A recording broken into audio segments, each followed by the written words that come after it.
Nós somos 10 irmãos, nascemos todos em Parintins, se criamos, tivemos uma formação religiosa por causa da Dona Címia. A minha mãe era uma verdadeira matriarca na religião hebraica. Ela coordenava quase todas as festas religiosas.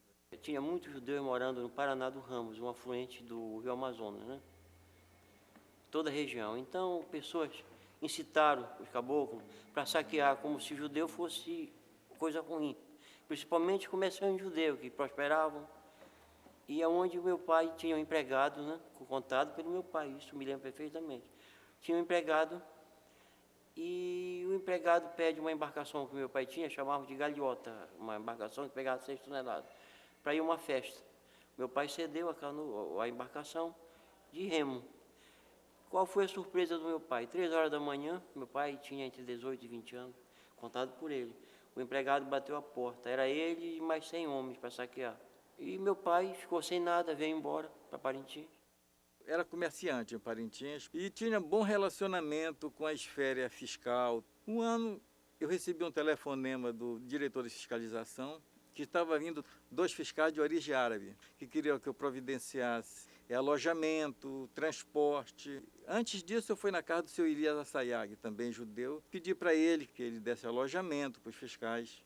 O navio chegou, foi apanhar os fiscais no porto. Aí, qual é o hotel? Eles me perguntaram, digo, na casa de um amigo. Aí botei ele no carro, alojei tudo eles, ficaram tudo direitinhos. E disse assim, você tem uma pessoa para alugar um carro? Eu disse, não, está aqui o meu. Aí entreguei a chave para ele e eles ficaram o fim de semana rodando, conhecendo a cidade. Quando foi de segunda-feira que eles foram trabalhar, e chamaram o chefe e perguntaram para o chefe quem eram os judeus de Parintins que tinha comércio, que era uma pessoa que eles não suportavam, que eles queriam deixar pão e água. Aí o chefe chamou e disse para eles, os 2 judeus que existiam, era aquele que foi te buscar no porto e o que está morando na casa dele. São os únicos 2 que tem em Parintins. Aí ele ficou e disse, meu Deus, os dedos não são iguais, viu? E ficou decepcionado. Depois eu vim saber dessa história quando os fiscais viajaram. Por sinal, nos deu um bom tratamento, fez uma fiscalização condigna, sem perseguição, sem nada.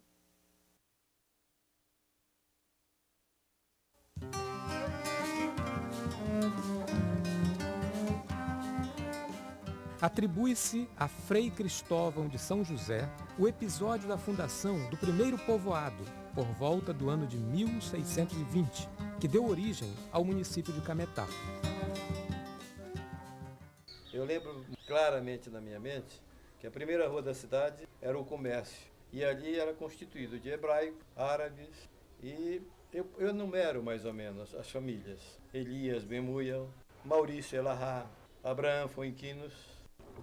Abraão Foinquinos foi um comerciante típico, parece até cametaense. Você procurava, o que você procurasse você encontrava no comércio do seu Abraão. Aí entrava na residência dos Bemuel. Eu me lembro bem do velho Elias, um hebraico alto, forte, e de seus filhos, Davi, Moisés, Isaac. Aqui era o comércio deles. Eu fiz a pergunta para o velho João Barra, porque eu ficava encabulado com aquilo. Né? Como é que estrangeiro que veio lá não sei da onde, não é?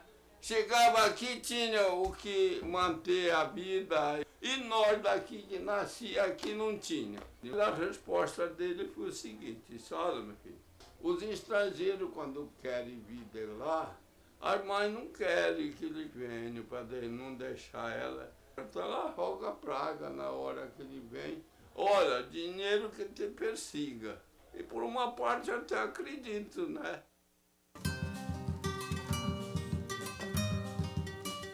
Cametá foi uma das cidades mais importantes para a presença judaica na Amazônia. Considerada a maior comunidade do interior, foi a única cidade, além de Belém e Manaus, a possuir uma sinagoga. Aqui faziam-se as reuniões da colônia hebraica, sinagoga, que o rabino era o velho Abraham Ben Simon. Aqui morava uma velha chamada Felicidade, que tomava conta do casarão. Era a avó dos Azancó. A maioria de Tudo que existe na sinagoga lá de Belém, quase tudo é da sinagoga de origem daqui de Cametá. Por coincidência, o meu pai foi o último judeu a tomar conta quando existia a sinagoga aqui.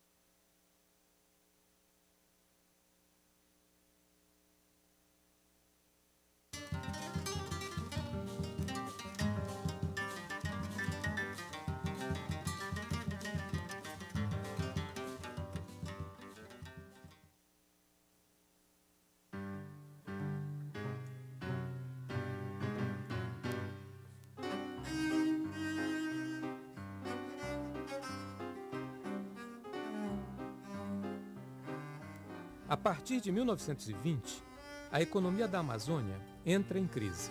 Durante esse período, os pioneiros iniciam o êxodo para Manaus e Belém. Nas capitais, os judeus continuaram sendo vendedores ambulantes e mascates, mas com o tempo eles prosperaram e tornaram-se grandes lojistas e exportadores de produtos regionais e industriais.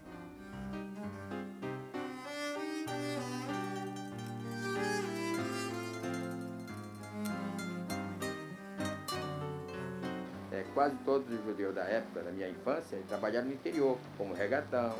Aquilo que os nossos fizeram no passado, eu vim fazer bem agora.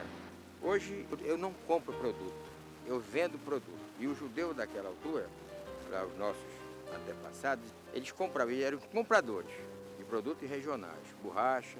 E eu sou vendedor de produto manufaturado. O mascate da era moderna.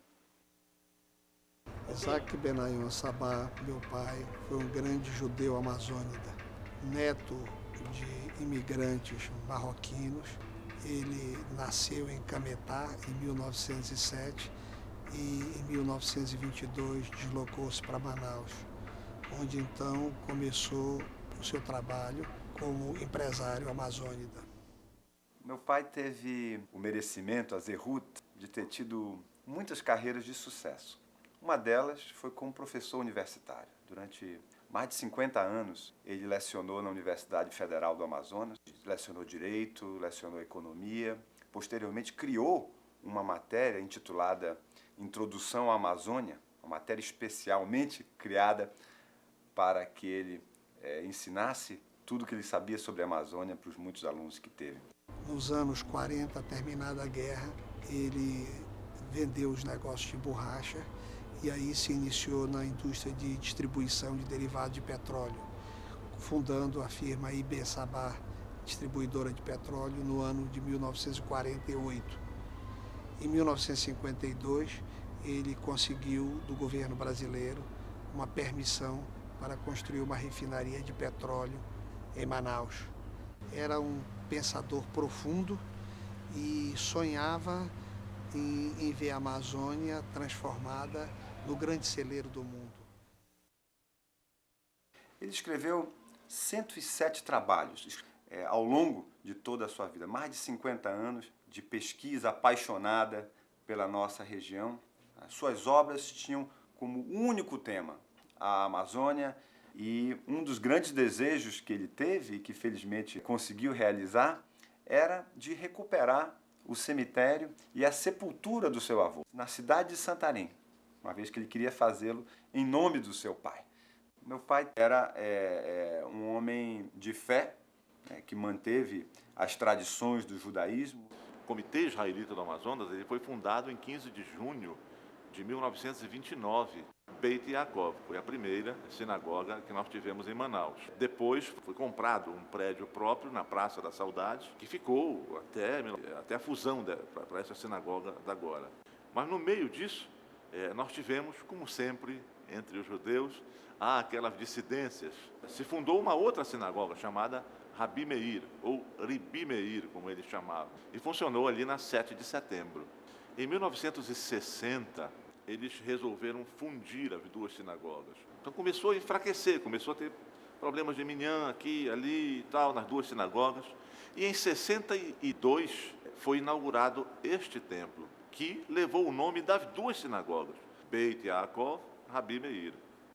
Aqui está sepultado Rabino Shalom Emanuel Muyal, em 1910.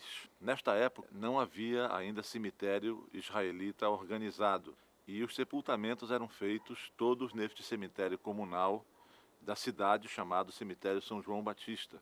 Então, a partir daí, a sua sepultura passou a ser objeto de peregrinações de pessoas da cidade de Manaus, não exatamente da comunidade judaica de Manaus, que acreditavam que o rabino operava milagres. Na realidade, a gente sabe que não é isso. Dentro do judaísmo não tem isso. E a história tinha se extrapolado o mundo todo conhecia essa história do rabino milagreiro, o santo judeu de Manaus. No governo Menahem Begin, em Israel, o vice-ministro de comunicações deste governo, Eli Muyal, sobrinho do rabino Muyal. Ele escreveu tentando trasladar os restos mortais do seu tio para Israel. Ficou difícil para o Comitê Israelita do Amazonas nós atendermos a esse pedido, porque isso iria criar uma comoção social muito grande na cidade. Ele é considerado um santo, quer dizer, para o povo da cidade, não é da comunidade judaica. Meu pai dizia sempre que nós tínhamos que estudar para ser gente. Como nós éramos pobres, meu pai dizia: o mundo marcha para aquele que mais souber.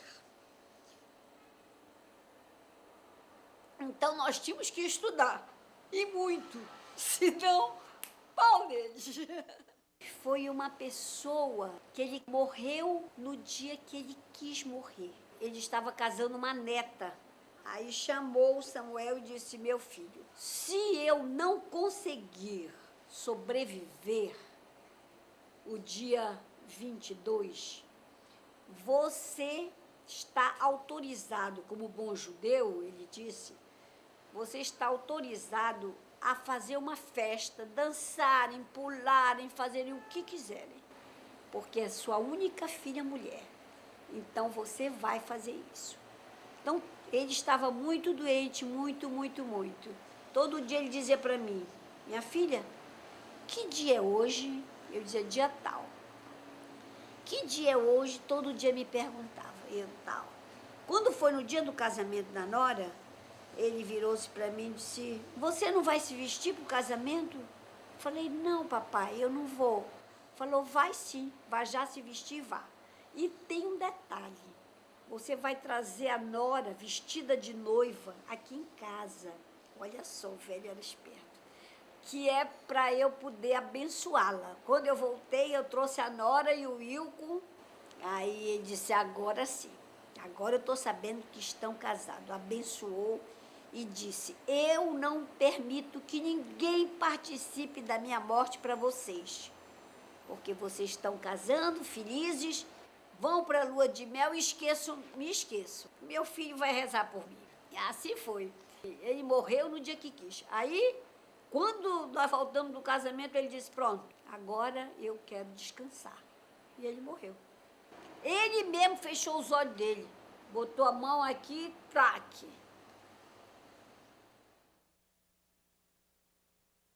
Como meu pai sempre dizia, sigam o judaísmo com fé, esperança, amor, dedicação, trabalho para a comunidade.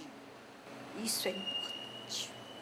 Prova está que até hoje fomos vítimas da diáspora e estamos vivos em plena floresta amazônica. Nós somos judeus.